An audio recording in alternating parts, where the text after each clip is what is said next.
Pranati TV को स्वागत। आज मुख्य खबर। स्वाधीनता संग्रामी शहीद शिवराम राजगुरू जन्मवार्षिकी अवसर में शनिवार छत्रपुर ब्लॉक अंतर्गत विपुलिंगी ग्राम पंचायतर करातली ग्राम में दिव्यजीवन सह मां रामचंडी ट्रस्ट और बिजू पट्टनायक होमियोपैथिक हॉस्पिटल और मेडिकल कॉलेज मिलित आनुकूल्य रे एक मेगा स्वास्थ्य सेवा शिविर संगठित होइथिला।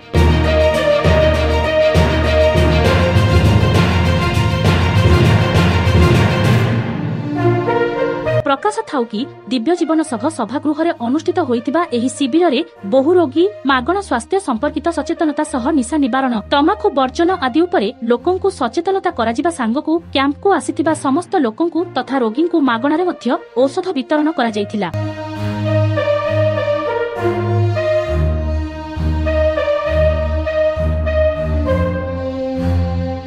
करातली ग्राम में अनुष्ठित होइतिबा एही शिविर रे 12 जन विशेषज्ञ डाक्टर जोग देथिबा बेले एही शिविर सकाळ 8 घटिकारु आरंभ होइतिबा 2 घटिका पर्यंत चलिथिला।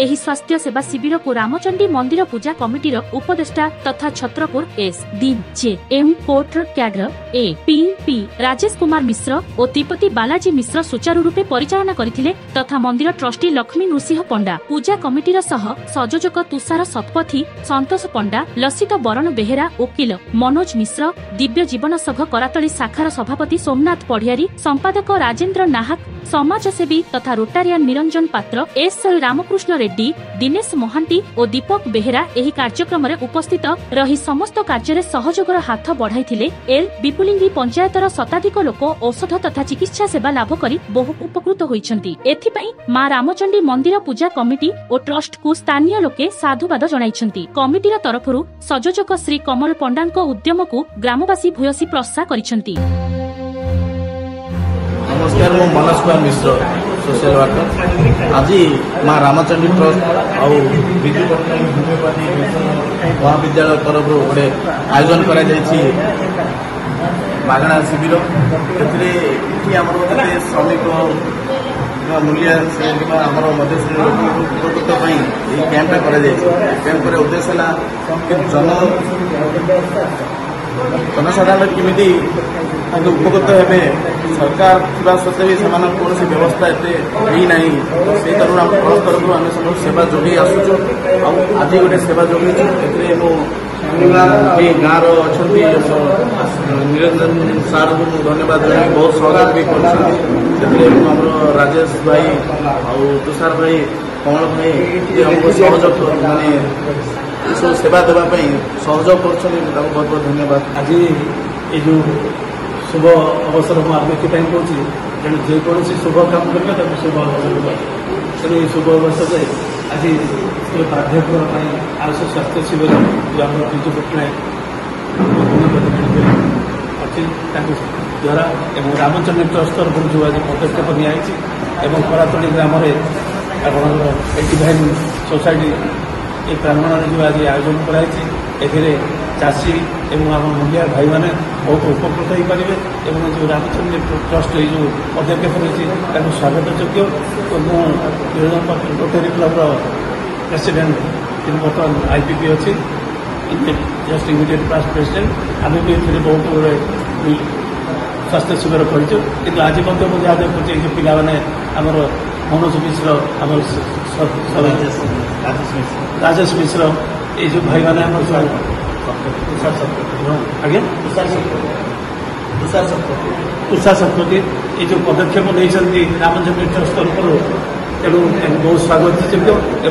समस्त उत्साहित करुच्ची आगू यही प्रकार पदक्षेप नहीं लोक सेवा करूँ से आम रोटरी क्लब तरफ जहाँ सहयोग हो पारे आम सहयोग करके प्रस्तुत अच्छे। धन्यवाद। नमस्कार, मु राजेश कुमार मिश्र कैडर असिस्टेंट पब्लिक प्रोसिक्यूटर अच्छी छत्रपुर एसडीजेएम कोर्ट में किंतु कह गले किसी सामाजिक कर्तव्य जेहेतु रोचे आमर सोसाइटी प्रति किसी गोटे जिन कर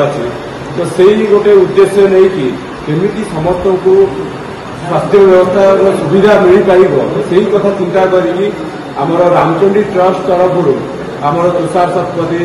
कमल पंडा आमर लसित बरण बेहेरा आमर रोटारी क्लब निरंजन सार मनोज मिश्र भाई आम बसिक गोटे निष्पत्ति नहीं गोटे मागणा स्वास्थ्य सेवा शिविर करवा तार पर्पज है सब हस्पिटाल भितर को बुढ़ा बुढ़ी लोक जापर आसटा चलुची बुढ़ा बुढ़ी मास मैंने देखा गले बार्धक्य जनित जो मैंने रोग भोग भोग कर रोगटा केमी उपशम हो पाखे पहुंची मेडिसिन दे पार आठी धन्यवाद देवी से विजु पट्टनायक हस्पिटाल को जो होमियोपैथिक हस्पिटाल जो अच्छी ब्रह्मपुर में से जो 12 जन डॉक्टर अच्छा ख्यातनामा डॉक्टर से डोर स्टेप जो मेडिसिन जो दौरान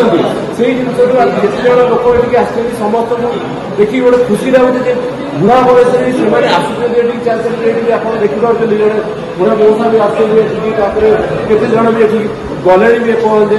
समस्त किसी ना कि मेडिसिन मिलूँ आठ जन छात्री भी जो छात्र छात्री जो हस्पिटाल से भी आसिक मेडिसिन दौरान से गोटे एक्सपीरियंस नौकरी हस्पिटाल बसिकी मेडिसिन देटा सहज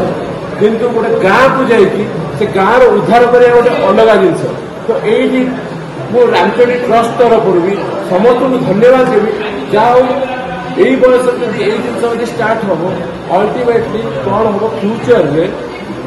यही मैंने जो डॉक्टर है फील्ड उपर भी जो मैंने डॉक्टर है डॉक्टर मैंने डाक्तर छात्र छात्री अच्छा फील्ड उपर भी जो जी लगे ना